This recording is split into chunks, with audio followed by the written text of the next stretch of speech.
አትለፍ። ወንድማችሁ ነብይ ዘማች ዳንኤል ነኝ። እንግዲህ ነብይ ለማለት አንዱ ሊሸማቀቅ ይችላል። እኔ ማልሸማቀቅበት ጉዳይ እሱ ስለጠራኝ ነው በሙሉ እምነት የምናገረው። ስለዚህ ወደዚህ የመጣሁት ሰሞኑ እየተናፈሰ ስላለው ንፋስ ነው።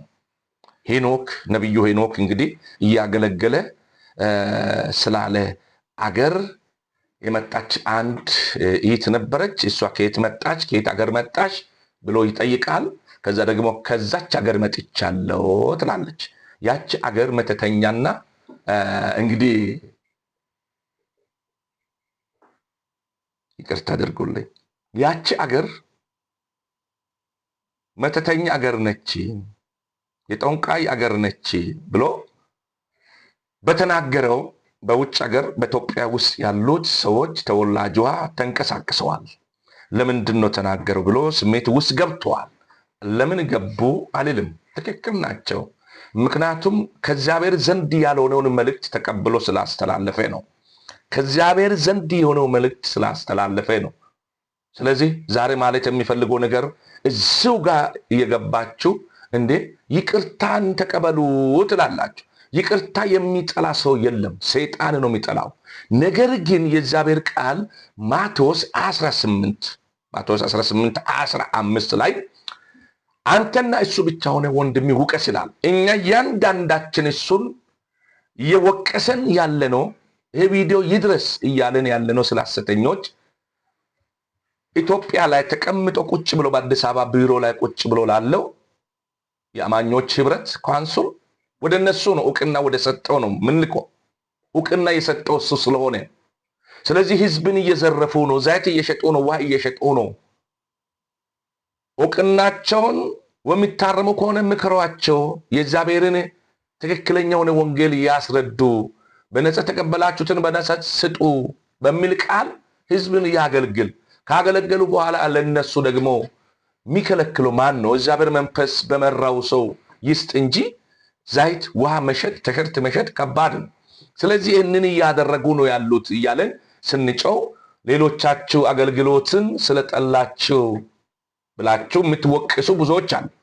እንደዚሁም እንደኔ የሚቃወሙት አሉ፣ ትክክለኛ የሆነውን ነገር የሚቃወሙት አሉ። ስለዚህ አሁን ዛሬ የመጣሁት የእግዚአብሔር ቃልም ገደብ ያለው ስለዚህ ሁሌ የተላከ ነው። ዕጣ ፋንታ ለሄኖክ ደረሰው እንጂ በሄኖክ ላይ በዛ ዞራ ላይ ዞረን እኛ እንጂ እኔም እንጂ ከዚህ በፊት ተነግሮታል። ከዚህ በፊት ይሰማል፣ በሚዲያ ይሰማል፣ ስለ ሐሰተኞች የሚናገረው ነገር ይሰማል፣ እያንዳንዷን ይሰማል። ስለዚህ ለዝም ለሌላው ሰው ትምህርት ይሆን ዘንድ እኛ ሰው ቢቀጣበትና ቢማርበት ምንም አይደለም ብለን እናስባለን። ምክንያቱም በአሁኑ ሰዓት የእግዚአብሔር ቃል አንድ ስፍራ ነባለው እንዴ ይቅርታ ገደብ እንዳለው ልታውቁ ይገባል። ገደብ የለውም ልትሉ አትችሉ። የእግዚአብሔር ቃል ነው የሚያዘው። ሄደ ቃሉን ስለማታነበው ዝም ብለህ ልትናገር ትችላለህ። የእግዚአብሔር ቃል እዚህ ጋር ይናገራል። ማቴዎስ 18:15 ላይ ሄደ ይቅርታ ተናገረ። ስንት ሰው እየተናገረ ነው። በሚዲያ ላይ ስንት ሰው እየጮኸ ነው። ሐሰት አትናገሩ፣ ህዝብን አትዝረፉ፣ ከእግዚአብሔር ዘንድ የሆነው ነገር ተቀበሉ ብቻ እያለን። ስለዚህ አንድ ስፍራ ነባለሁ። እንደዚህ ነው የምለው የከበረው የእግዚአብሔር ቃል አሁን እየተፈጸመ ያለው ቃል ነው ማለት ነው። እንደዚህ ነው የምለው ትንቢተ ሆሴዕ ምዕራፍ 4 ከቁጥር 4 አነባለሁ። እንዲህ ይላል፣ ነገር ግን ማንም ሰው አይከራከር፣ ማንም ሌላውን አይወነጅልም። በካህናቱ ላይ ክስ እንደሚያቀርብ ሕዝብም እንዲህ ናቸው። ቀንና ሌሊት ትደናበራላችሁ። አቤት ጌታዬ! ነቢያትም ከካህናት ጋር ይደናበራሉ። ስለዚህ እናታቸውን አጠፋለሁ። ሕዝቤ እውቀት ከማጣቱ የተነሳ ጠፍቷል። እውቀትንም ስለናቃችሁ እኔም ካህናት እንዳትሆኑ ናኳችሁ ይላል። ሐሰት መልእክት ስለምታስተላልፉ ለእናንተ የእግዚአብሔር ክብር አይገለጥም። ይገለጣል ብላችሁ ነው የምታስቡት። ሐዋርያትን እኮ እንደዚህ አለ እግዚአብሔር። ኢየሱስ ክርስቶስ እያገለገለ ባለበት ሰዓት ሐዋርያትን እንዲህ አለ። ሐዋርያት ሥራ ምዕራፍ 1 ከቁጥር 8 ላይ ኃይልን እስከምትቀበሉ ድረስ እዛ በኢየሩሳሌም ቆዩ አለ። ኃይል ከተቀበላችሁ በኋላ ዓለም ዳርቻ ድረስ ትሄዳላችኋል። ነቀፋ የሌለውን አገልግሎት ታገለግላላችኋል። ስለዚህ ኃይል ተቀብለናል ብሎ ወጥቷል። ግን ኃይል መቀበላቸው ይፋ እያየን ነው። ምንም ኃይል የተቀበሉት ነገር የለም። በምኞት ነው ራሳቸው የሾሙት፣ በምኞት ነው የሾሙት። ስለዚህ በምኞት የሾመ ሰው በምኞት የምኞቱ ነው የሚናገረው፣ ያሰበው ነው የሚናገረው። ስለዚህ ስንት ጊዜ ነው ትውልድን ወደ ስህተት እየመራችሁ ነው እረፉ እያለን ያለ ነው። የእግዚአብሔር ወንጌል እያሰደባችሁ ነው ያላችሁ። የጴንጤ ስም እየተነሳ ነው ያለው። ለምንድን ነው እግዚአብሔር ያላለውን የምትሉ?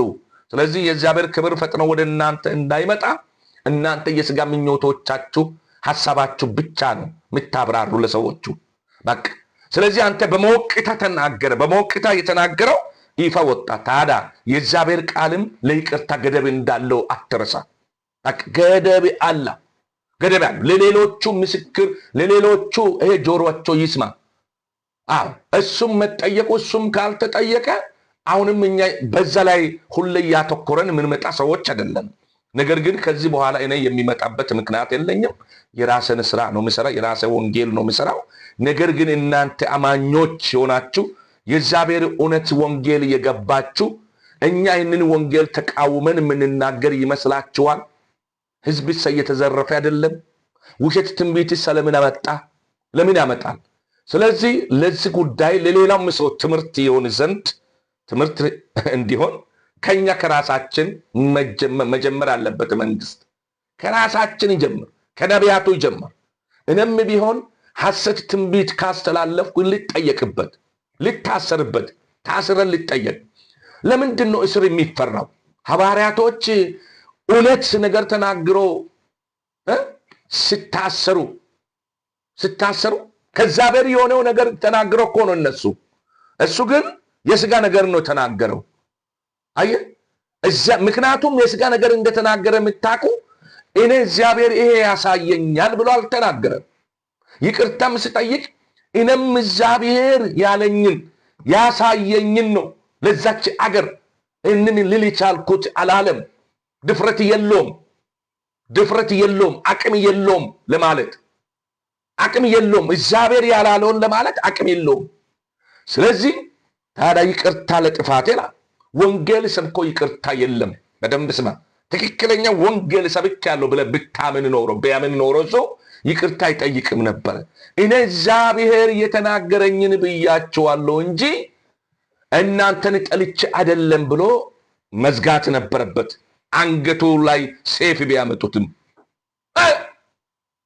ታዲያ ወዴት እየሄድክ ነው ወንድም? በየቀኑ ሐሰት ብቻ እየተናገራችሁ በሚዲያ ላይ ጴንጤ ስም እየተነሳ ወንጌል ስም እየተነሳ እየተሰደበ ይቀጥል እንደ ለምን ያገሪቷ ስም ነካ? እግዚአብሔር ካላሳይ መተተኛ ጠንቋይ መተተኛ እንዳለ ሞላ ዓለም ያውቃል አይደለ? በየአገሩ ሞልቷል አይደለ? የትኛውም አገር መተተኛው አለ፣ ደጋሚ አለ፣ ጠንቋዩ አለ። አንተ ግን ስም ጠርተህ አንዲትን አገር ስም ጠርተህ በተናገርከው ነው ተሳሳትከው። ስለዚህ ይህንን እግዚአብሔር ሳሳይ አንዲትን አገር መጥቀስ ያልነበረብንም። ሞላ ዓለም መተተኛ አይደለችም እንዴ? እንደዛ ብትል ማይነካል። ዓለም እኮ መተተኛ ነች፣ ጠንቋይ አለባት በየአገሩ ብትል ስም ባትጠቅስ አንተንም ከሲ ሰው የለም። መተተኛ በአገሪቷ ላይ ያለ ሁሉም ሕሊናቸው ያውቃል። ስለዚህ ዛሬ ይህንን ሐሳብ እኛ ክርስቲያኖችንን ለምንለው የይቅርታ ገደብም እንዳለው ልትረዱ ይገባል። ይቅርታ ካለ ተቀበሉ የምትሉ ሰዎች ይቅርታ በየቀኑ ለሱ እየሰማ ነው፣ በሚዲያ ላይ እየሰማ ነው። ትውልድ የሚያስተላልፍ ቅሬታቸውን የሚያስተላልፈውን እንደኔ ያሉት ወንጌልን ሲያጣምሙ ትክክለኛውን መልእክት ሲያስተላልፉና ስትቃወሙ የነበራቸው ሰዎች አሁን ምንድን ነው የምትሉት? አሁን ትክክለኛው የሆነ መልእክት ነው አስተላለፍኩት፣ ሼር አድርጉት። የምትቀበሉ ተቀበሉ። ይህንን ቪዲዮ ቀጥታ ይህንን እንደሰማችሁ ሼር አድርጉ። ለሁላችንም ትምህርት ይሆነናል። ስለዚህ ማንኛውም ሰው ከእንግዲህ ባጠፋ ጥፋት በወንጌል ባጠፋ ጥፋት መቀጣት ያለበት በሕግ ቀርቦ ማለት ነው። ስለዚህ ታንኪዩ አመሰግናለሁ ስለሰማችሁ። ሼር አድርጉት።